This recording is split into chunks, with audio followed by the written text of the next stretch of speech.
ეს სოკო შხამიანია, თან მომაკვდინებლად შხამიანი.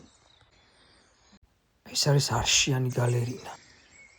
ეს არის მითის დამსხრევა, რომ ხეზე ამოსული სოკო არ არის შხამიანი. სულ 3 ცალის შეჭმა საჭირო იმისთვის, რომ ადამიანი მოკვდეს. მეტის არა, 3 ცალის წარმოიდგინეთ რა რაოდენობის შხამს შეიცავს.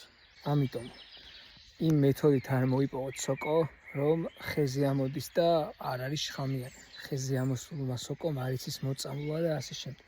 ჭიანაჭამმა სოკომ არ იცის მოწამვლა და ასე შემდეგ. მსგავსი მეთოდებით არასდროს მოიპოვოთ სოკო, რადგან რისკი არის სიკვდილი. აი ეს არის მისი ჰაბიტატი, დამპალი ხეები, დამპალი ტოტები, ამოდის ჯგუფებად და შეიძლება აგვერიოს რამდენიმე სოკოში, გაზაფხულის მანჭკოლაში, ზამთრის სოკოში და ასე შემდეგ. ბევრია, ძალიან ბევრია ისეთი შემთხვევა, რომ დაკრეფილ სოკოს მიგზავნით კომენტარებში ან მესიჯში და მეკითხებით ვარგად თუ არა. ჯობია რომ იქვე გაარკვიოთ მისი სახეობა და მისი ვარგისიანობა, მისი საკვებად ვარგისიანობა, ვიდრე დაკრიფოთ და სახლში მიიტანოთ. ეს არის ძალიან სახიფათო.